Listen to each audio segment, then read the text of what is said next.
আ আজকে একটা ইন্টারেস্টিং কথা বলি। সেটা হচ্ছে যে গার্ডিয়ান আ যখন আমার কাছে কাউন্সেলিং করতে আসে, তখন তারা প্রায়শই একটা জিনিস জিজ্ঞেস করে যে, "স্যার আ সবই তো করছি।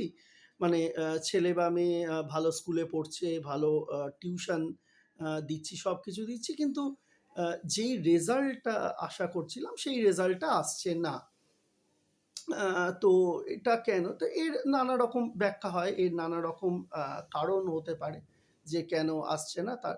বাট একটা ছোট আ প্র্যাকটিক্যাল এক্সাম্পল এর কথা বলি এবং এই আ প্র্যাকটিক্যাল এক্সাম্পলটা আমি শুনেছিলাম শ্রদ্ধেয় মৃণাল বাবুর কাছ থেকে, মৃণাল চক্রবর্তী।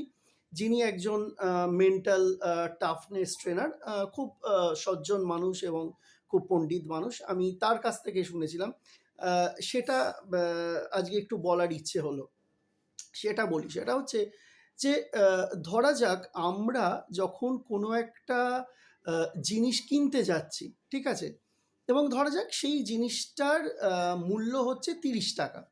এবার আমি যখন আমার পার্স বা আমার ওয়ালেট খুলছি, আমি যখন সেই ৳৩০ দেবো, ঠিক আছে? সেই ৳৩০ র জন্য হয়তো আমি একটা ৳৫০ বা ৳১০০ নোট বার করছি। আমি বাই কমন হিউম্যান সাইকোলজি আমি চেষ্টা করি যে আমার পার্সে যেগুলো খারাপ নোট, যেইগুলো ছেঁড়া, ফাটা, নোংরা নোট, আমি সেই নোটটাকে দেওয়ার। ধরা যাক সেটা একটা ৳৫০ নোট। আমি সেই নোংরা, ফাটা, ছেঁড়া ৳৫০ র একটা নোট তাকে দেবো আ ৳৩০ কাটার জন্য। এবং মজার ব্যাপার হচ্ছে যে সে যখন আমাকে ৳২০ চেঞ্জ দিচ্ছে, আমি কোনো জিনিস কিনতে গেছি, দোকানদার আমাকে ৳২০ চেঞ্জ দিচ্ছে, আমি এক্সপেক্ট করব যে সেই ৳২০ টা খুব চকচকে হবে, খুব পরিষ্কার একটা ৳২০ নোট হবে।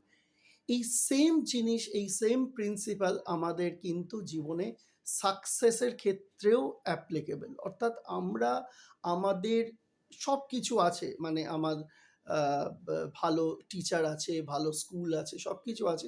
কিন্তু সেই সাকসেস পাওয়ার জন্য যেই এফর্টটা দেওয়ার দরকার, যেই এফর্টটা, সেই এফর্টটা আমি দিচ্ছি না।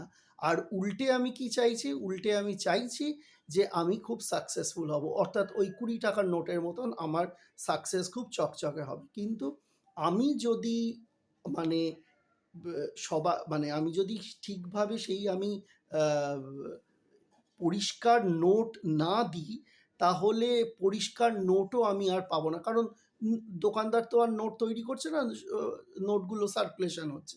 তো এই এটা একটা খুব প্র্যাকটিক্যাল এক্সাম্পল আমার মনে হলো যে তোমাদের জানানো, তোমাদের সঙ্গে কথা বলবার।